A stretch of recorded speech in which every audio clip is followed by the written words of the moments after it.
Chapter 1 An Introduction to Backward Masking. 'Tis strange, but true, for truth is always strange, stranger than fiction. 1788 to 1824, Don Juan. Have you ever watched a videotape being cued or played backwards and found the scenes amusing? Or perhaps heard talk of people playing rock and roll records backwards and hearing strange, unexplained messages mixed in amongst the normal gibberish of reversed audio? This may sound a little strange, but the subject holds an interest for many. Just ask any high school student what they think about it, and you'll probably get an answer like, "You mean all that evil stuff on the back of records?" Evil messages on the back of records? Ridiculous. Maybe not. The controversial nature of many of these reported messages has prompted certain Christian groups in the United States to force a United States Senate inquiry into the matter.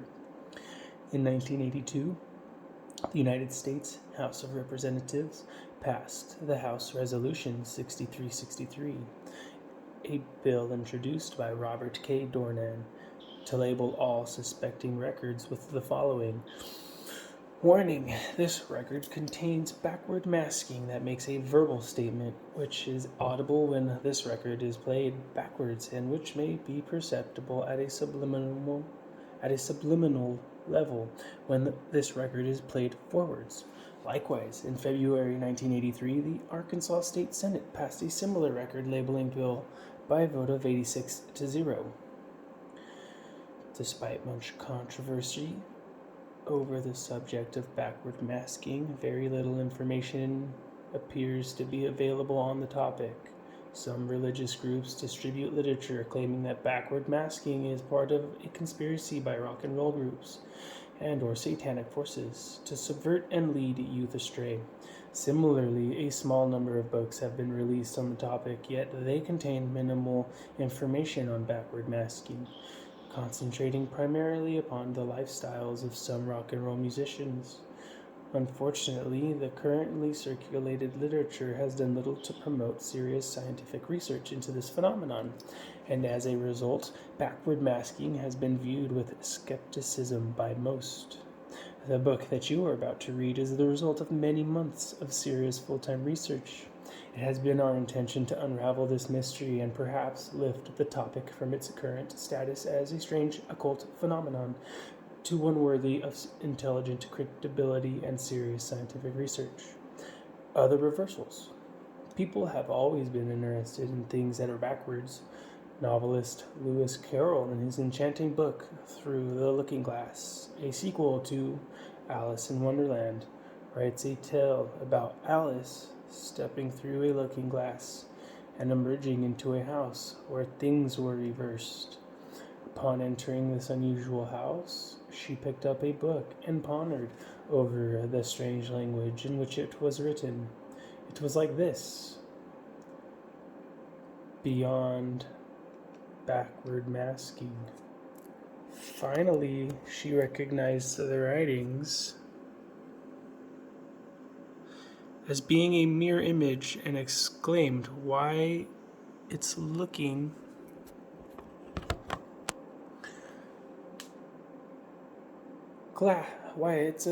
glass book, of course. And if I hold it up to glass, the words will all go the right way again." The Mary Poppins movie, released in 1964, was an interesting tale and a box office hit. But perhaps the thing that most people would remember from this movie is the song Supercalifragilisticexpialidocious. It was a tongue twister and one to be mastered. However, for those even more adventurous, the movie suggested to say it backwards. Suiscad illa ips etsi ligarth ilac rebus. At the time, it was a popular pastime in many a schoolyard. Who could say it backwards and who couldn't? Innocent, fun mainly, but it certainly shows an interest with things that are backwards. A well-known occultist, Aleister Crowley, wrote a book in the early 20th century entitled Magic. In an appendix of his book, he instructed the adept to learn to write backwards with either hand, to walk backwards, to watch films backwards, to listen to records backwards, to think backwards, and to talk backwards. The purpose for this, he claimed, was to learn to progress backwards through the mind to the hour of birth. In this way, long-lost memories could be recovered, possibly even including past lives. Of a similar nature to this is the practice of some occult groups to use reversals of sacred Christian symbols as a part of their rituals. For example, the upside-down cross and the recital of prayers backwards. Some religious groups claim that there is a link between these practices, the teachings of Aleister Crowley, and the appearance of backward messages on rock and roll records. Intentional backward masking. The first recording we could locate that used an obvious and intentional soundtrack played backwards was an obscure single released by Warner Bros. In 1961, entitled "They Are Coming to Take Me Away, Ha-Ha," by Napoleon the 14th. It was a scary record, and its flip side was exactly the same song, except it was played backwards. It was subsequently removed from airplay because it was claimed to be offensive to those in mental institutions. Afterwards, in the late 60s, the Beatles experimented with intentional backward masking. The first song using this method was Rain, and the story goes that John Lennon accidentally slipped in the last part of the song backwards and liked the effect. When played backwards, strange-sounding vocals at the end of the song become an intelligible reprise, commencing with the drawn-out word sunshine. The most backward masking used by the Beatles can be found on their track Revolution 9 on the White Album. The 8-minute track is a surrealist collection of disjointed sounds played both forwards and backwards. Many things can be heard on this track: radio broadcasts, sirens, applause, screams, laughter, a baby gurgling, plus many others. There are also concealed messages. An obvious one can be found approximately 5 minutes into the recording. It is forwards, and the left track must be turned off to hear it. It says, "So the wife called, and we better go to see a surgeon." Well, what were the prices? The prices have snowballed. No wonder it's closed. So any and all, we went to see the dentist instead, who gave him a pair of teeth, which wasn't any good at all. So instead of that, he joined the Bloody Navy and went to sea. Further on in the track, a clear reversal can be heard under the pandemonium of loud screams and someone calling out rape. When reversed, we hear the words, "Let me out, let me out." When this was discovered, it was interpreted by many to represent Paul McCartney calling out of his smashed-up Aston Martin, and helped give birth to the idea that Paul McCartney had died. Another reversal on this song, which helped support the idea that Paul was dead, can be found when the phrase number 9 is reversed. It is not an engineered backmasked message, but when played backwards, it sounds very much like "Turn me on, dead man, turn me on, dead man." This phrase is the result of phonetic reversal, to be explored as the book progresses. It could be said to be coincidence, but this is hard to believe given the inventive mind of John Lennon and the theme of the track. Yet again, towards the end of Revolution 9, we hear what appears to be a deliberate word reversal that is not as innocent as other hidden messages the track contains. John Lennon calls out forward the meaningless sound cha. This reverses to say Satan. Another backmasked message on the White Album, which also helped give birth to the idea that Paul was dead, can be found at the end of the song "I'm So Tired." A meaningless jumble of sounds, when reversed, appears to say Paul is a dead man. Miss him, miss him, miss him. The Beatles' Magical Mystery Tour album also contains hidden messages. One can be found at the end of the song "I Am the Walrus." It is forwards and is the recitation of 11 lines from King Lear, Act 4, Scene 4, commencing with "Sit you down." bother. Rest you. It is extremely faint, but if the volume is turned up full, it can be heard right at the end of the recording. Also on the Magical Mystery Tour album, at the end of the song, Strawberry Fields, a very faint voice seems to say 4 words, I buried Paul. When challenged over this, John Lennon later told Rolling Stone magazine that the words were cranberry sauce. The message is so faint that it is difficult to decide what was actually said, and regardless of the truth, a massive controversy erupted when this and other messages were uncovered. Paul had died, or so many believed, and the Beatles record sales skyrocketed as avid fans searched for these secret messages. Further evidence that supported this rumor was tantalizing clues, such as a photo on the cover of Abbey Road, which shows Paul walking barefooted across a road with the other Beatles. Why was he barefooted? Because that's how he was buried, or so the story goes. A white Volkswagen in the background of the album cover has on its number plate 22F, the age Paul McCartney would have been if he had not died. Of a similar nature, on the cover of the Sgt. Pepper's album, a floral design representing a guitar was believed by many to really resemble Paul? It is difficult to deny that these backmasked messages and other hidden clues existed on the Beatles albums, and many religious organizations have since claimed that the Beatles were occultly inspired by the teachings of Aleister Crowley to experiment with backward masking. They point to the appearance of his face amidst the many others on the cover of Sgt. Pepper's album as evidence of this claim. While this may possibly be true, it is our opinion that the main reason for these backmasked messages was for a money-making exercise designed to create mystery that could be construed any way one liked. Since these pioneer experiments by the Beatles with backward masking, other groups have had fun with engineered backmasked messages. A few examples are: number 1, Face the Music, Electric Light Orchestra. The message can be found at the start of the album, right at the beginning of the song, Fire on High.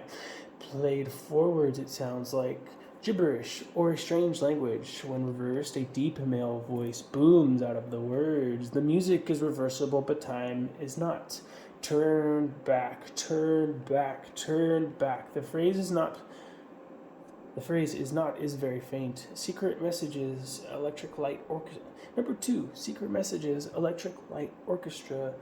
2 reversals can be heard on this album. The first is at the beginning and says backwards, welcome to the show. The second is right at the end of the album and says backwards, Secret Messages. Number 3, The Wall, Pink Floyd. The message can be found at the end of the song Goodbye, Blue Sky, in a small section of the album entitled Empty Spaces. It is on the right track only and reverses to say, congratulations, you have just discovered the secret message. Please send your answer to Old Pink, care of the Funny Farm. Number 4, Shout at the Devil, Motley Crue. This album has a warning on the front cover that says, this album may contain backward messages. The message is backward mask, where you are, oh, lost in error, Satan. Number 5, Kilroy Was Here, Styx. This album also has a warning on the front cover that says, by order of the majority for musical morality, this album contains secret messages. The message can be found at the start of the song Heavy Metal Poisoning, and it says, when played backwards, Annuit coaptis, novus ordo seclorum. This is the Latin inscription encircling the pyramid on the back of the United States dollar bill. 2 possible translations are: 1, announcing the arrival of a new secret order of this age. 2, the established order of the ages looks favorably upon our endeavors. 6, coup ta plasmastics. On this album we hear, in reverse, the message, consensus programming is dangerous to your health. The brainwashed do not know they are brainwashed. Number 7, Peace of Mind, Iron Maiden. The backmasking on this album can be found just before the song Still Life, and it says, when played backwards, messin' with things you don't understand. The above examples are a selection of some deliberately engineered backmasked messages. For the most part, they appear to be harmless and are probably a marketing gimmick, more than anything else considering the countless number of modern songs that have been written since the Beatles first experimented with backmasked messages. These instances are extremely rare and are the exception rather than the rule. We find it very difficult to believe that these intentional messages are part of a deliberate plot by musicians to lead youth astray. They appear to be nothing more than interesting oddities and experiments in a very technologically complex recording industry, and should be viewed in the same light as other experiments such as synthesizers and multiple track recordings for special effects. Having dealt with deliberately engineered backward masking, we now come to the main purpose of this book: unintentional backward masking. In addition to these deliberate backmasked messages, backward messages can be heard on other albums. These messages are not intentional. They are unplanned by the artist or recording studio and appear at random, making complete intelligible sentences and, in some cases, entire paragraphs and songs. Their origin is a mystery, and their main theme appears to be of a religious nature. The most famous of these examples is the record-breaking song Stairway to Heaven by Led Zeppelin. The song has no deliberately engineered reversals or superimposed soundtracks and was written in only one afternoon by Robert Plant from Led Zeppelin. There are many examples of backmasking in this song. The first one occurs as soon as the record is reversed and it says, "Play backwards, hear words sung." This happens by reversing the phonetic structure of the final forward lyrics. She's buying a Stairway to Heaven. Other isolated sections of backmasking are, "I will sing 'cause I live with Satan. There's no escaping it." However, by far the clearest section can be found on the reverse of the following forward lyrics. "If there's a bustle in your hedgerow, don't be a lawman. Yes, there are two paths you can go by, but in the long run, there's still time to change the road you're on." Since the backward messages on Stairway to Heaven were first discovered, a variety of differing and contradictory interpretations of the reversed lyrics have been given. After meticulous examination of this section of forward sound track, taking particular note of the number of syllables and the letters at the beginnings and endings of words, we feel that the following reversal is the most likely. Reverse: "It's my sweet Satan, the one whose little path would make me sad, whose power is fake. There was a little tool shed where he made us suffer, and sad Satan, the on in the last Satan is very faint." Stairway to Heaven is by no means an isolated incident of backward messages appearing in songs with no conscious thought or design. There are 3 of the better-known examples. 1, Hotel California, The Eagles. This song has a backward message that says, "Lucifer with us, yes, Satan, organized his own religion. He mixed it for his son." This is an interesting example, as many people believe that the forward lyrics sing about the first Satanic church that opened in San Francisco. The reversal seems to reflect this belief. 2, Dream Police. Cheap Trick. The backward message is, "Hey, you know Satan holds the key to the lock." It is claimed that this message is blasphemous when viewed in the light of Revelation 1:8, the Bible. Number 3, Tattoo You. Rolling Stones' one backward message on this album can be heard in the song Tops, and it says, "I love you, said the devil, get F dash dash dash dash dash D." In addition to the above, Examples that we have verified exist. Backward messages in their many forms appear across a wide section of the media due to the regular nature of their intelligibility and appearance in grammatically correct sentences, together with the direct correlation of their messages with the forward lyrics. We believe the chance of these reversals occurring by pure coincidence is highly improbable. It is the purpose of this book to examine these messages, the reasons for their existence, and their origin.